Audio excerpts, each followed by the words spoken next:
It is times like these, watching shows like this, that I really wish I could do an Aussie accent.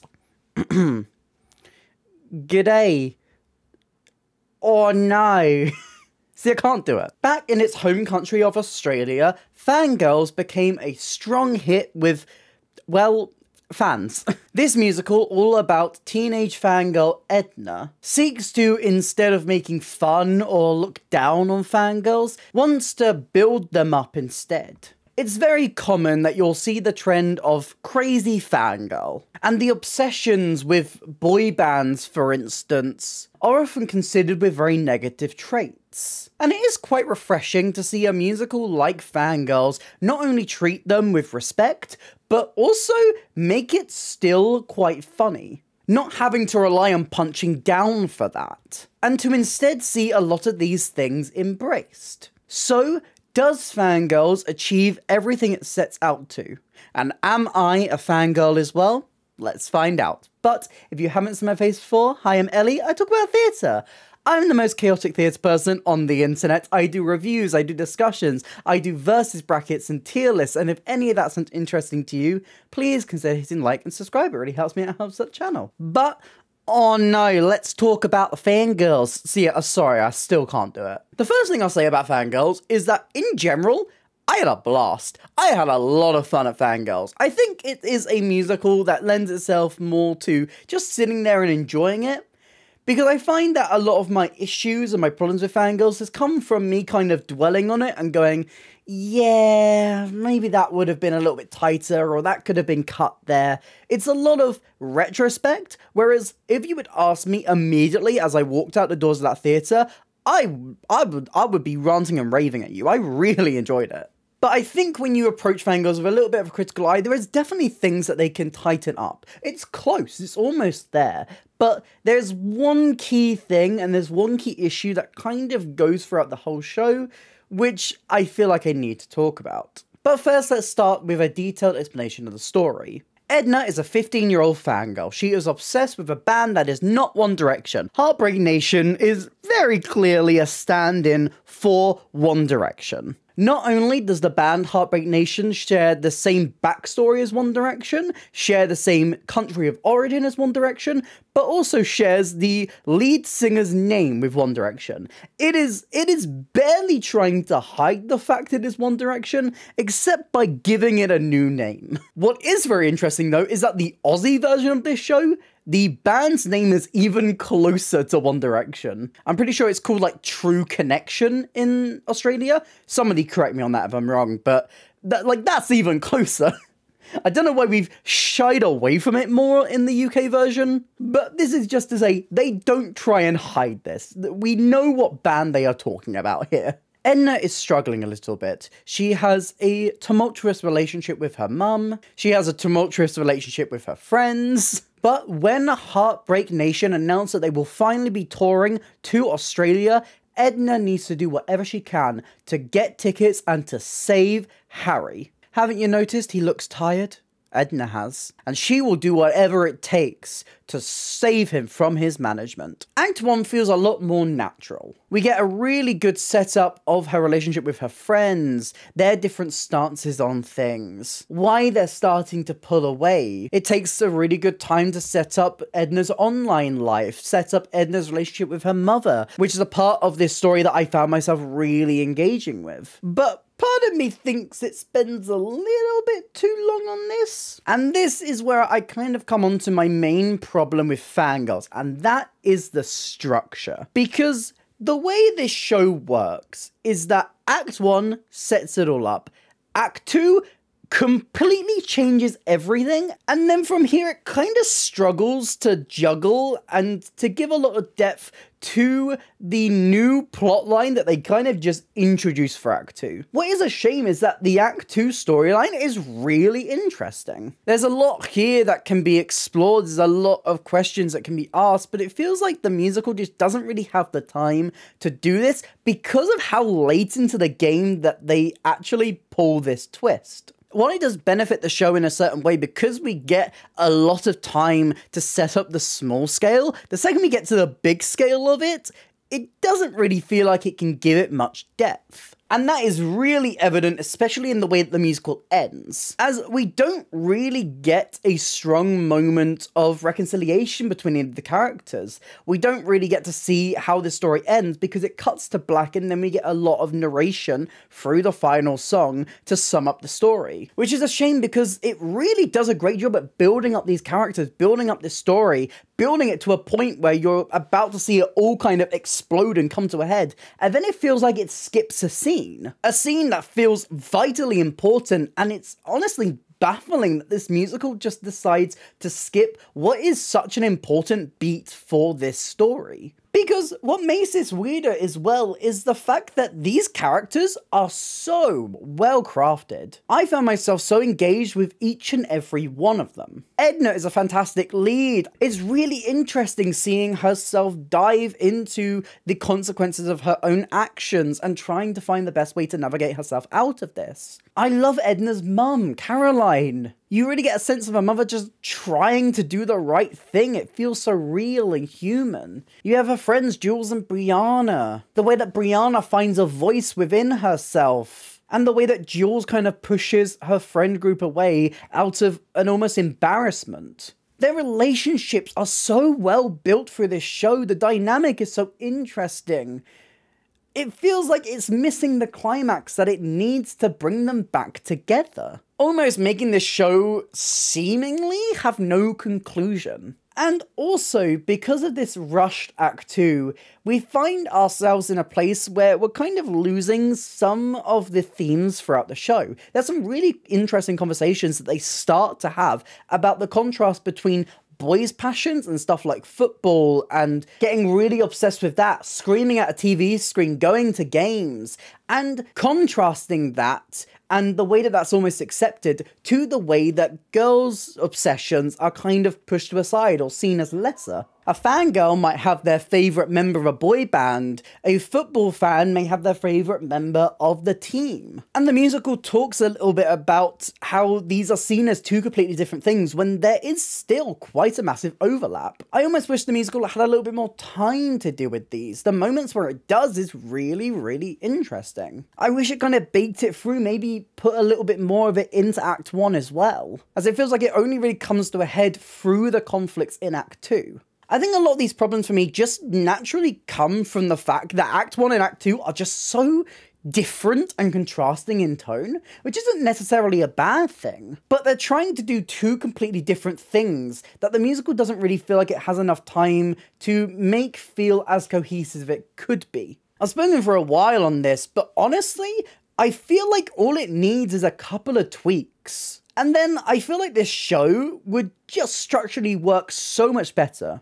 Because despite that being my main problem, beyond that, I think it's so good. As I said, it's a really fun premise, and it goes into the dark stuff really, really well. It does feel like quite an escalation, but in a way it still feels natural. I love the way that this musical embraces fan culture. Despite its very clear focus on boy bands, there's a lot there that can resonate to fangirls beyond that space. And a lot of this resonated a lot with me. Obviously, I'm not someone who comes from the fangirl culture of boy bands. I've never really had a boy band phase, but I, obviously, look at my channel, have had a very clear obsession with musical theatre. And there's a very clear overlap between some of these different things that still means I can relate a lot to it. And I think that really speaks a lot for the way that they approach this, that it resonates. Just like Babies before it, it doesn't feel like it's speaking down to young people's issues. It feels like it's taking them with the weight that young people bring to it.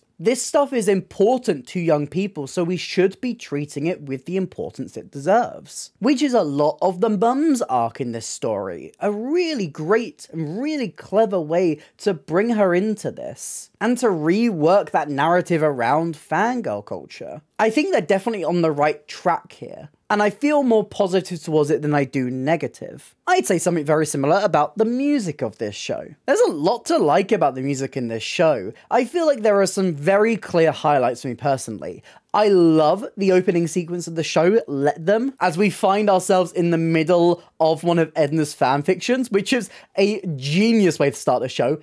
absolutely hilarious, absolutely off the wall, and if you are even remotely aware of the type of fanfiction that was written on Wattpad and AO3, this resonates completely. It's ridiculous, it's camp, it's silly, and sets the tone so well for this show. I love the boy band theme from this show. The song that they repeat over and over again as like their biggest hit is a song called Nobody.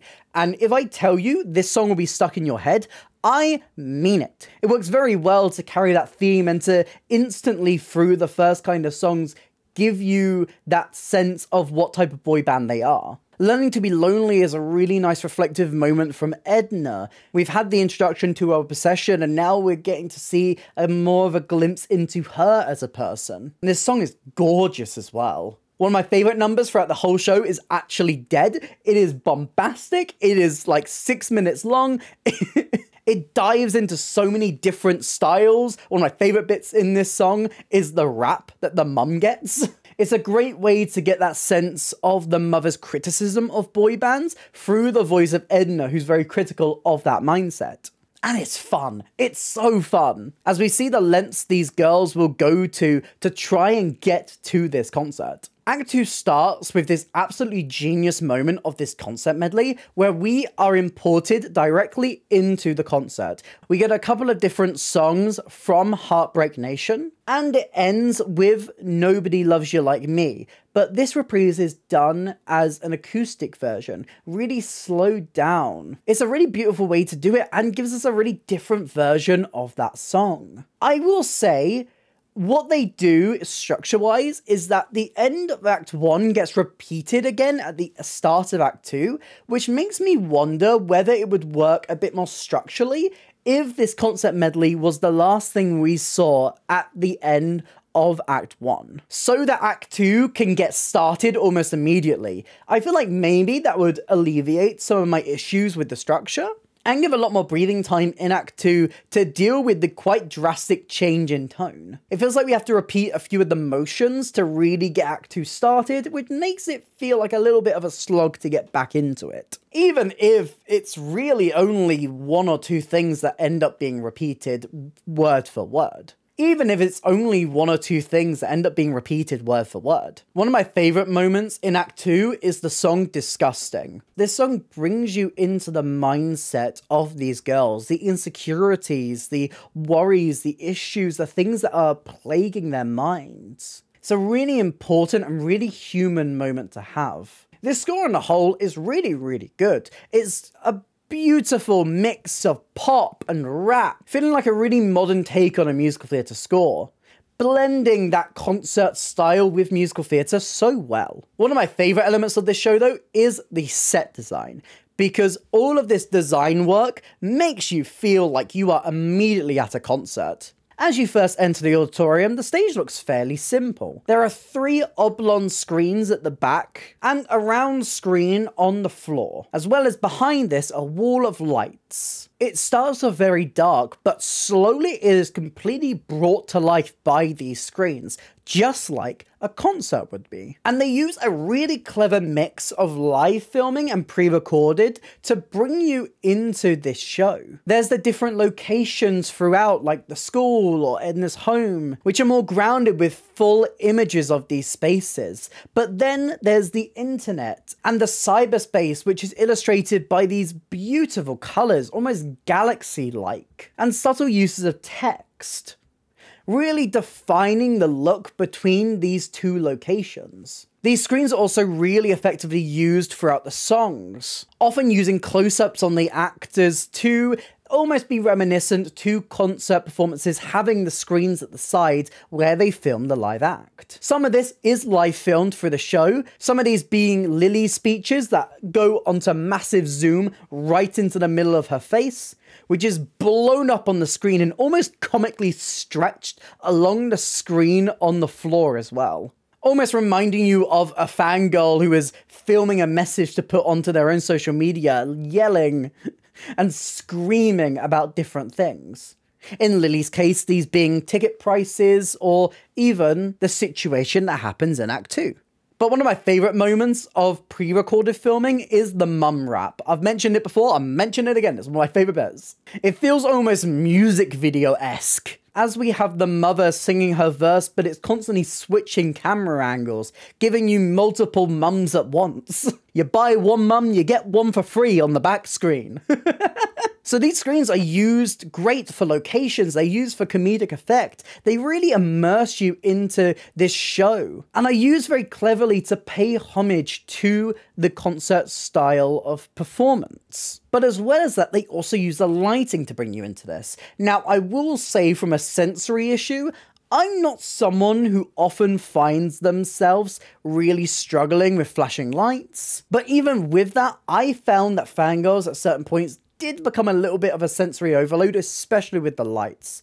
There's a lot of great choices here that they use to recreate the concert feel. Strobe lighting, light shining directly into the audience, making it bright and colourful, which is very reminiscent of these styles, but I can see from a sensory perspective why someone who is a lot more sensitive to these things may not want to see a production like this. But be aware, they are doing certain performances that are more relaxed. So if this is an issue for you, feel free to go to one of those performances. What a lot of this design does really well is build the atmosphere. It brings you immediately into that concert. I felt like I was right there. And they do a great job at mixing that into the more theatery style, blending it throughout. Finally, let's talk about this cast. This show is so well cast, starting with Edna, played by Jasmine Elcock. Elcock is a natural in this role. She's so funny, she's so relatable, she captures such a perfect awkwardness about Edna, and you really do feel endeared towards her. Her vocals are fantastic, and she really sells the journey that this character goes on, and the regret and the fear and the anxieties that she feels, especially during Act 2. We have Jules, played by Mary Malone. First of all, let me just say, trans talent. We love to see it. She is absolutely wonderful in this show. Malone plays the bitch. She is that bitch. She is the bitch. I like how the show grounds a lot of her meanness within the fact that Jules wants a boyfriend. She's very anxious about the fact that she has not had a boyfriend yet. She does not want to be the last person in a year to find a boyfriend, so she's a little bit embarrassed to be seen with Edna, seen as a crazy fangirl. Even though it's very obvious through her actions that she shares this same passion for this band that Edna does. What could be seen as a very one-dimensional character is given so much depth thanks to this script, but also thanks to the way that Malone plays her. You see that anxiety, you see that fear, but I also like her comedy for this show. She takes these moments of tension and brings them up to 11. It's hilarious. One of my favourite performances throughout this entire show. Brianna, played by Miracle Chance, is a wonderful role as well. As a character, she starts off very shy and meek, lacking her voice, so it's wonderful to see her growth. With Chance selling this absolutely brilliant moment towards the end of Act 2 where she finally gets to have it out at one of the other characters. There's a real sweetness to her delivery of things, and an almost innocence that I really enjoy to watch. Harry, played by Thomas Grant, really excels in a lot of the vocals throughout this show. Oh my god, the concert medley and the acoustic version of Nobody are gorgeous, that it almost makes me wish that Harry had more of a voice throughout the show. Despite this character having less to do than some of the others, this is a great example of a character who gets a little bit less, but every moment they get is sold so well thanks to their actor. Debbie Corrupt plays Mum, one of my favourite characters throughout the show. The relationship that it builds between her and Edna is so impactful. And Corrupt really gives a lot of weight to these moments of a mother who is trying, but is saying all the wrong things. You can tell how much it plagues her mind. You can tell how much she wants to be there, wants to help, but just can't get it right. Leading to a really heartfelt performance. Now, any fans of the Little Big Things in here will recognise Gracie McGonagall as Lily, and honestly, watching this show, you will go, wow, she was massively underused in the Little Big Things, because wow. Gracie gets some of my favourite moments throughout this show. These little monologues throughout the show where she is stood front and centre, Her face live filmed and projected onto the back wall. And she delivers the comedy in all of these moments. The fire in her eyes and in every single word, the way she spits it all out. This is life and death for this girl, and you get that. As well as her having some of the most impressive vocals in this show, full stop. A thoroughly memorable performance. And finally, there is Salty, played by Tariq Jarrett. It's really lovely to see the connection that this character forms with Edna.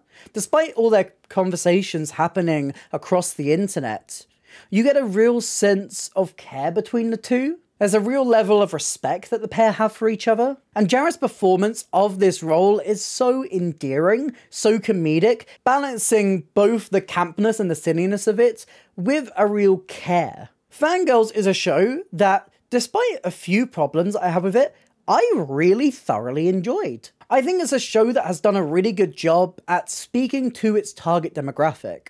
And I can see exactly why this show has been such a success over in Australia. I just wish that it could rework itself structurally, give it a slightly more satisfying ending, and then I feel like I would be completely head over heels in love with this show. But what do you think? Have you seen Fangirls? What are your thoughts? Let me know all of them in the comments down below. If you did enjoy this video, please consider hitting like and subscribe. It really helps me out, helps out the channel. Here's some links to some other videos on screen right now, and a link to my Instagram if you want to drop me a follow over there. I also have other social links and a merch store in the description down below. But that's it for me today, and I hope to see you next time. Bye!